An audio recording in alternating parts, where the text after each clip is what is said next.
Is that a hidden secret? Is that a top secret? Is that rocket science? Yeah. I'm asking you a counter question. What? What is the question? Is the fact that Indian democracy is undone is rocket science, you think? मजा आया। नमस्कार दोस्तों, स्वागत है आपका एक और interesting video में। इस वीडियो के अंदर देखकर मज़ा लेने वाली बात यह है कि जो असली मुद्दा है, असली सवाल है, उस पर तो कांग्रेस की प्रवक्ता जवाब ही नहीं दे रही है और एंकर से बहुत ज़्यादा बदतमीजी कर रही है। देखिए गाली वाली मैडम का एक और इंटरेस्टिंग वीडियो, जिसमें हर कोई उसको दो बातें सुना के जा रहा है। वीडियो अच्छा लगे तो इसे लाइक करें और चैनल को सब्सक्राइब जरूर करें। ये आपका स्टेटमेंट है कि भारत का लोकतंत्र, नहीं, मेरे से आप अगर ये पूछ रहे हैं कि भारत में डेमोक्रेसी खत्म हो गई है तो मैं बिल्कुल सहमत नहीं हूं आपसे। ये कोई रॉकेट साइंस है क्या? अरे मैम, आप सवाल पर क्यों नहीं आ रही हैं? सवाल ये है, राहुल गांधी ने कहा कि अमेरिका और यूरोप क्या कर रहे हैं इस पर। उन्होंने कहा अमेरिका और यूरोप क्या कर रहे हैं, वो क्यों खामोश हैं? और फिर वो कहते हैं इसके पीछे पैसा है, ट्रेड है। सौरभ शर्मा, बोलिए सुप्रिया शनेत। गजब बेइज्जती है। सौरभ शर्मा, मुझे बोलने दीजिए। बोलिए सुप्रिया शनेत। मेरा पूरा नाम लेने से आप मेरा तिरस्कार नहीं कर देंगे। जैसे आपने कोशिश की, मैंने भी की। आप बोलिए। मुझसे असहमत होइए, उससे मुझसे दो टूक फर्क नहीं पड़ता है। मुझे क्या फर्क पड़ता है आपकी सहमति या असहमति से? तो आपने सवाल पूछा, मैंने जवाब दिया मैडम, इतना ही बात है। मैं अपनी बात करूंगी। तू है कौन रे? आप सवाल का जवाब तो देंगी। मैं 6 बार पूछ चुका हूं, उन्होंने ये क्यों कहा कि अमेरिका और यूरोप के देश क्या कर रहे हैं इस पर। आप उसका एक सीधा उत्तर नहीं दे रही हैं। दर्शक देख रहे हैं। Behave like an anchor. Madam please, शिष्टाचार के बारे में आप ना बोले कम से कम तो बेहतर है। कम से कम आप बोलिए। आप शो कर लीजिए अगर आप इतनी बदतमीजी से बोलना। मैंने कोई बदतमीजी नहीं की आपसे अभी तक। मैं 6 बार एक सवाल पूछ रहा हूँ, आप जवाब नहीं दे रही हैं उस सवाल का। शिष्टाचार पे सर्टिफिकेट एक टेलीविजन एंकर से नहीं चाहिए, और मुझे नाली का कीड़ा बोलने वाली एक पार्टी की प्रवक्ता से भी नहीं चाहिए। आप मेरे शिष्टाचार पर बदतमीजी मत सिखाइए। मैंने कोई बदतमीजी नहीं की है। यहाँ पर बैठकर मैंने कोई बदतमीजी नहीं की है। दर्शक देख रहे हैं, आप सवाल का जवाब नहीं देना चाहते। राहुल गांधी ने अमेरिका और यूरोप का नाम क्यों लिया? क्यों नहीं लेंगे? क्यों नहीं लेंगे? दोगले की औलाद कौन सी फिल्म लाया? और मैं बहुत शांति से बात कर रहा हूं। उड़ाते हैं ना, उसकी खिल्लियां मत उड़ाना। रूबिका जी, मैं एक ऐलान, भाई तुम्हारी बखिया रूबिका जी प्लीज, रूबिका जी मैं यहाँ हाँ, परसों आप मुझे कच्चा चबा रही थी, आज बखिया उधेड़ देंगी। मैं तो भगवान राम को याद कर रहा हूं। मुझे तो रामायण सीरियल के वो दृश्य याद आ जाते हैं जहां कच्चा चबा दिया जाता था। भगवान राम ही बचाए मुझे आपसे। आप कच्चा चबा जाती है।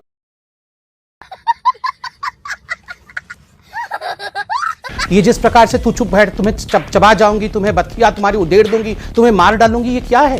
और मैं कहता हूं राहुल गांधी को बचाते बचाते ये कांग्रेस के पार्टी के प्रवक्ता पागल हो जाएंगे। इन पे ईश्वर रहम करे। मैं भगवान राम से प्रार्थना करता हूं।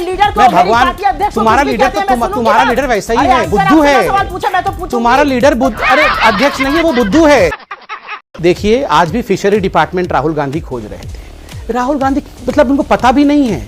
अभी चंद दिनों पहले बोला था फिशरी डिपार्टमेंट नहीं है।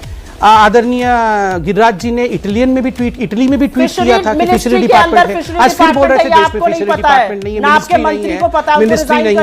अरे मंत्री बनने फिशरी मिनिस्ट्री ने, माय गॉड, किसी को पता नहीं है। ये अहंकारी महिला को कहां से आती है? किसी महिला को पता है? ये यू आर द मोस्ट, आप दोनों रुक जाइए। Illiterate women of this planet. I tell you, most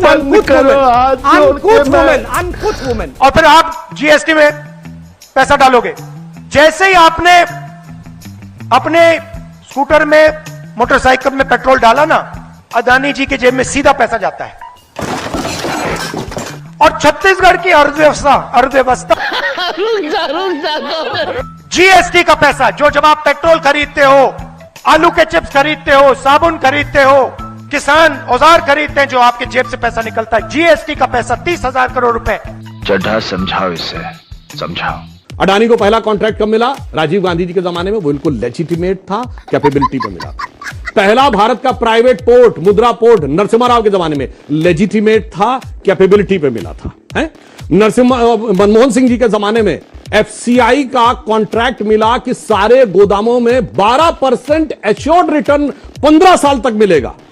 वो एकदम ईमानदारी से था और लेजिटिमेट था। पिछले 6 महीने में सबसे बड़ा इन्वेस्टमेंट अगर किसी एक राज्य में हुआ जिसने सैकड़ों एकड़ जमीन दी, वो था राजस्थान। 60,000 करोड़ का इन्वेस्टमेंट, वो ईमानदारी से मिला था, लेजिटिमेट था।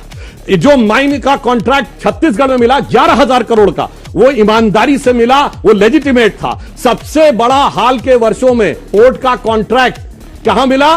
केरल में वो लेजिटिमेट था। ये रिश्ता क्या कहलाता है कि जो आपके साथ 3 प्राइम मिनिस्टर से लेके 3 चीफ मिनिस्टर तक होता रहेगा, वो तो लेजिटिमेट था। मगर जो दूसरे में दिखाई पड़ रहा है वही इलेजिटिमेट था, और दूसरा में कहता अगर इलेजिटिमेट था तो बताओ राजस्थान सरकार ने क्यों नहीं कैंसिल किया? आप क्रोनोलॉजी समझ लीजिए। तो बताओ छत्तीसगढ़ की सरकार क्या कार्रवाई की है? तो बताओ केरल की सरकार क्यों नहीं कैंसिल कर रही है? इसे कहते हैं रिश्ता तो यह है कि ऊपर से चिल्लाना है और पीछे से अंदर इन्वेस्टमेंट लाना है। इसी कारण से आपकी यह स्थिति होती है। और अब मैं टेक्निकल बात कहता हूं, शॉर्ट टर्म सेलिंग की वजह से अमेरिकन कोर्ट ने यह प्रतिबंध लगा दिया कि ये कोई रिपोर्ट नहीं प्रस्तुत करेंगे, क्योंकि आपने सीधे शेयर मार्केट को प्रभावित किया। और रिपोर्ट से ना प्रभावित होता, मगर यहां इतना लोग गाना गाने वाले थे कि भारत का शेयर मार्केट गिर गया तो हो खुशी मिली इतनी कि दिल में ना समाए, पलक बंद कर लूं कहीं छलक ही ना जाए, इतना खुश हो गए कि भारत का शेयर मार्केट गिर कैसे गया।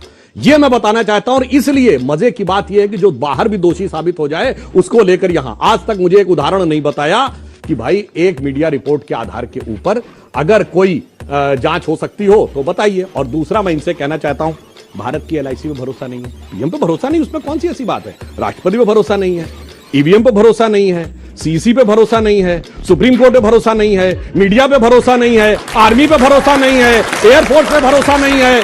अरे मेरे भाई एक चीज तो बता दो जिस पे भरोसा हो। इसीलिए मैं कहता हूं इसमें क्या रखा है देखे है जो तू आन के पास, बददुमा वहम की दारू नहीं लुकमान के पास।